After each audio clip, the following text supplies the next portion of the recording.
ایک صحابی آپ علیہ الصلاۃ والسلام کی خدمت کیا کرتے تھے، آپ علیہ الصلاۃ والسلام کے ساتھ بچپن سے تھے، یعنی آپ علیہ الصلاۃ والسلام کی عمر مبارک زیادہ تھی اور وہ چھوٹے تھے، بچے تھے جب سے انہوں نے آپ علیہ الصلاۃ والسلام کی صحبت پائی۔ تو انہوں نے اپنی زندگی میں حضور اکرم صلی اللہ علیہ وسلم سے بہت کچھ سیکھا، بہت ساری دعائیں سیکھی، بہت سارے اعمال سیکھے۔ یہ واحد صحابی ہیں کہ جن کو اللہ تعالیٰ نے 60 سال سے بھی زیادہ زندگی دی، یہاں تک کہ انہوں نے حضور اکرم صلی اللہ علیہ وسلم کا زمانہ بھی دیکھا، یہاں تک کہ انہوں نے امیر المؤمنین سیدنا صدیق اکبر رضی اللہ تعالی عنہ کا زمانہ بھی دیکھا، یہاں تک کہ انہوں نے امیر المؤمنین سیدنا عمر فاروق رضی اللہ تعالی عنہ کا زمانہ بھی دیکھا، یہاں تک کہ انہوں نے حضرت عثمان غنی رضی اللہ تعالی عنہ کا زمانہ بھی دیکھا، یہاں تک کہ انہوں نے حضرت علی المرتضیٰ رضی اللہ تعالی عنہ کا زمانہ بھی دیکھا، یہاں تک کہ انہوں نے حضرت امیر معاویہ رضی اللہ تعالی عنہ کا زمانہ بھی دیکھا۔ اتنی زیادہ زندگی اللہ پاک نے ان صحابی کو دی۔ یہ صحابی جن کا نام تھا حضرت انس رضی اللہ تعالی عنہ، حضرت انس رضی اللہ تعالی عنہ، یہ کافی بوڑھے ہو چکے تھے، کافی ضعیف ہو چکے تھے، کافی عمر ان کی ہو چکی تھی، لیکن جو حضور اکرم صلی اللہ علیہ وسلم نے ان کو دعائیں سکھائی تھی وہ ان کو یاد تھی۔ یہ اپنے بچپنے سے لے کر جوانی میں، بڑھاپے میں، یہاں تک کہ آخری زمانے میں بھی ان دعاؤں کا اہتمام کیا کرتے تھے۔ ایک وقت آیا کہ مدینۃ المنورہ کے اندر ایک گورنر لگا جس گورنر کا نام تھا حجاج بن یوسف۔ حجاج بن یوسف جو کہ ایک ظالم بادشاہ تھا، جو کہ ایک ظالم گورنر تھا، جو مسلمانوں پر ظلم کیا کرتا تھا، اور یہ صحابی جنہوں نے حضور اکرم صلی اللہ علیہ وسلم کا زمانہ پایا تھا، خلفائے راشدین کا زمانہ پایا تھا، یہ جب بھی کسی صحابی سے ملتے، جب بھی کسی تابعی تبع تابعی سے ملتے، جب بھی کسی مسلمان سے ملتے تو اس گورنر کے بارے میں بتاتے کہ یہ گورنر ظالم گورنر ہے، یہ بادشاہ، یہ حجاج بن یوسف ایک ظالم آدمی ہے، ایک ظالم طبیعت کا بندہ ہے۔ تو حجاج بن یوسف کو جب یہ بات پتہ چلی کہ ایک صحابی ہیں جو کہ بہت زیادہ بوڑھے ہو چکے ہیں، جو کہ بہت زیادہ ضعیف ہو چکے ہیں، لیکن وہ دوسرے مسلمانوں کو میرے بارے میں برا بھلا کہتے ہیں اور دوسرے مسلمانوں سے میرے بارے میں بتاتے ہیں کہ یہ ظالم بادشاہ ہے، یہ ظالم بادشاہ ہے، اس نے مسلمانوں پر ظلم کیا ہے، تو اس نے یہ فیصلہ کیا کہ میں اس صحابی حضرت انس رضی اللہ تعالی عنہ کو سزا دوں گا، میں ان کو سزا دوں گا۔ تو اس ظالم بادشاہ حجاج بن یوسف نے ان کو پکڑنے کے لیے اپنی ایک فوج کو تیار کیا۔ اب وہ فوج والے حضرت انس رضی اللہ تعالی عنہ کو مدینۃ المنورہ کی ہر گلی میں تلاش کرتے، یہاں تک کہ ان کو تلاش کر لیا۔ دور سے دیکھا کہ ایک بوڑھا آدمی لکڑی کے سہارے سے چلا جا رہا ہے، لوگوں سے پوچھا یہ کون ہے؟ لوگوں نے بتایا کہ یہ حضرت انس ہیں۔ وہ فوج والے حضرت انس رضی اللہ تعالی عنہ کے پاس گئے اور کہنے لگے ہمیں حجاج بن یوسف نے بھیجا ہے اور آپ کو پکڑنے کے لیے بھیجا ہے، آپ ہمارے ساتھ بادشاہ کے دربار میں چلیے۔ حضرت انس رضی اللہ تعالی عنہ ان فوج والوں کے ساتھ حضرت انس رضی اللہ تعالی عنہ حجاج بن یوسف کے دربار میں آ گئے۔ جب حجاج بن یوسف نے ان کو دیکھا تو پوچھنے لگا کہ آپ ہی وہ صحابی ہو کہ جو میرے بارے میں مسلمانوں کو برا بھلا کہتے ہو، جو میرے بارے میں مسلمانوں کو یہ بتاتے ہو کہ یہ ظالم بادشاہ ہے؟ تو حضرت انس رضی اللہ تعالی عنہ نے کہا کہ میں سچ بتاتا ہوں، میں سچ بتاتا ہوں، تو ایک ظالم بادشاہ ہے، تو نے مسلمانوں پر ظلم کیا ہے، تو نے مدینۃ المنورہ کے اندر خون خرابہ کیا ہے، تو ہے تو مسلمان لیکن ظالم بادشاہ ہے، تو ظالم آدمی ہے۔ تو حجاج بن یوسف نے حضرت انس رضی اللہ تعالی عنہ کو کہا کہ آپ کو میں اس وقت سزا دوں گا، آپ کو میں ایسی سزا دوں گا کہ دیکھنے والے آپ سے عبرت حاصل کر لیں گے۔ تو حضرت انس رضی اللہ تعالی عنہ نے کہا اگر مجھے اس بات کا یقین ہوتا کہ موت تیرے ہاتھ میں ہے تو میں اللہ کو چھوڑ کر تیری عبادت شروع کر دیتا، لیکن موت اور زندگی اللہ کے ہاتھ میں ہے،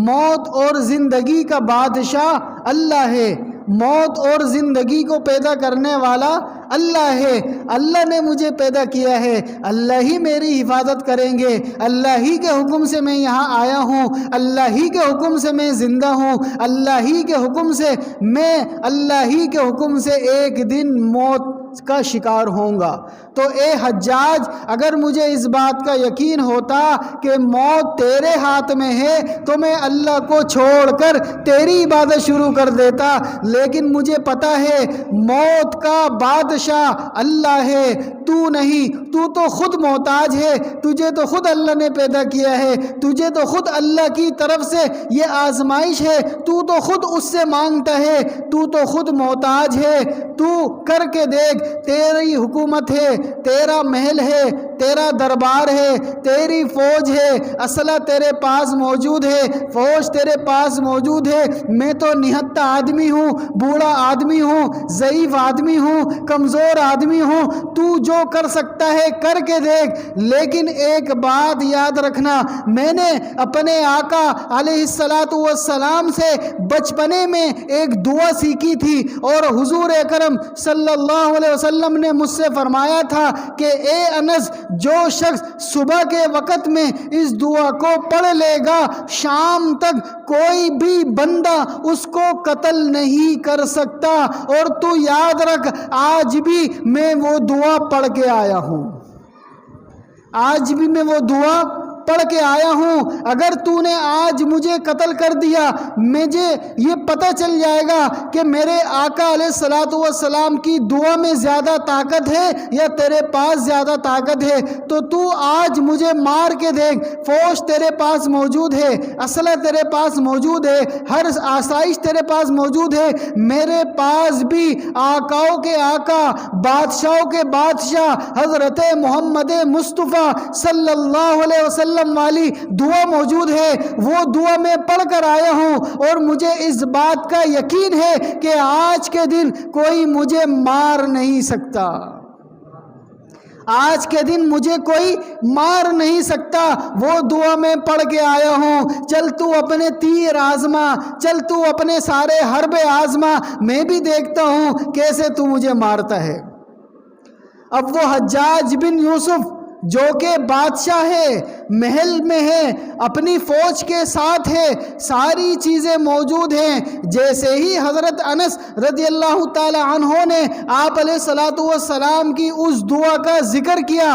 ویسے ہی حجاج بن یوسف کے چہرے پر خوف آ گیا۔ ہے کون؟ بادشاہ،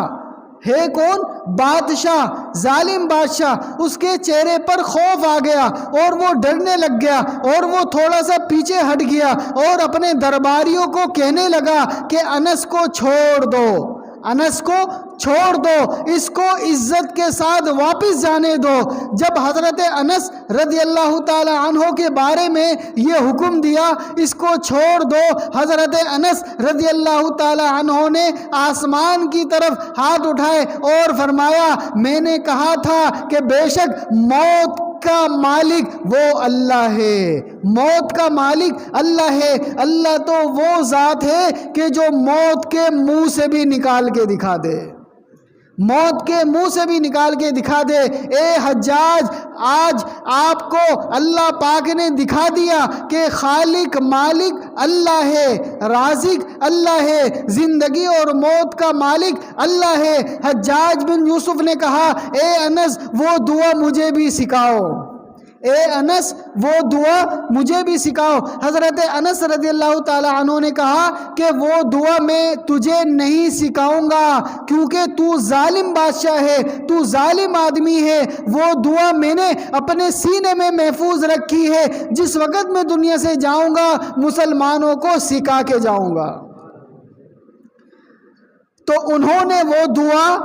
اس کو نہیں بتائی اور وہاں سے وہ چلے گئے۔ اس کے بعد حضرت انس کے جانے کے بعد ان فوج والوں نے، ان درباریوں نے حجاج بن یوسف سے کہا کہ اے بادشاہ سلامت، آپ نے تو بڑی حماقت کر دی، آپ نے تو بڑی ہی بے وقوفی کر دی۔ اتنی مشکل سے ہم پکڑ کے لائے تھے، اتنی مشکل سے ہم تلاش کر کے لائے تھے اور آپ نے ان کو صحیح سلامت واپس بھیج دیا، یہ کیا معاملہ ہوا؟ ایسا کیوں کیا؟ حجاج بن یوسف نے کہا کہ جس وقت حضرت انس رضی اللہ تعالی عنہ نے کہا کہ صبح میں دعا پڑھ کے آیا ہوں، اسی وقت میری نظروں کے سامنے ان کے دونوں ہاتھوں کے برابر میں 2 شیر نکل گئے، 2 شیر نکل گئے جو کہ میری طرف منہ کھول کے کھڑے ہو گئے۔ مجھے ایسا لگا کہ اگر ان کو کچھ ہوا تو یہ دونوں شیر مجھے کھا نہ جائیں۔ سیدھے ہاتھ کی طرف ایک شیر آ کے کھڑا ہو گیا، الٹے ہاتھ کی طرف دوسرا شیر آ کے کھڑا ہو گیا، اور حجاج بن یوسف کہنے لگا یہ دونوں شیر مجھے ایسا دھاڑ رہے تھے، ایسا دیکھ رہے تھے کہ مجھے ڈر لگنے لگ گیا، ایسا نہ ہو ان کو کوئی ہاتھ بھی لگائے اور یہ میرے اوپر حملہ کر کے مجھے جان سے مار دیں۔ تو مجھے اپنی جان کی فکر لگ گئی، مجھے اپنی جان بچانے کے لیے ان کو آزاد کرنا پڑ گیا۔ تو وہ 2 شیر کس کو دکھ رہے تھے؟ صرف اور صرف حجاج بن یوسف کو دکھ رہے تھے، صرف اور صرف حجاج بن یوسف کو دکھ رہے تھے۔ وہ اللہ ہر چیز پر قادر ہے، وہ اللہ ہر چیز پر قادر ہے۔ وہ اللہ فرماتا ہے کہ جو صبح کے وقت میں سورہ یاسین پڑھ کر نکلے گا، اللہ پاک فرشتوں کے ذریعے سے اس کی حفاظت کریں گے۔ جو شخص صبح کے وقت میں سورہ یاسین پڑھ کر گھر سے نکلتا ہے، غیب سے فرشتے اس کی حفاظت کرتے ہیں، غیب سے فرشتے اس کے اوپر آنے والی مصیبتوں کو ٹال دیتے ہیں، شام تک فرشتے اس کے لیے دعائیں کرتے ہیں، ایکسیڈنٹ سے حفاظت ہوتی ہے، قدرتی آفات سے حفاظت ہوتی ہے۔ سورہ یاسین جو شخص صبح فجر کے بعد پڑھ کے نکلتا ہے، بسم اللہ۔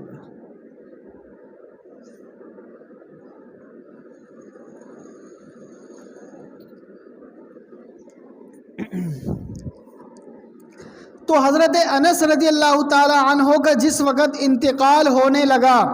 یہ واحد صحابی ہیں کہ جن کو اللہ پاک نے 60 سال سے زیادہ زندگی دی،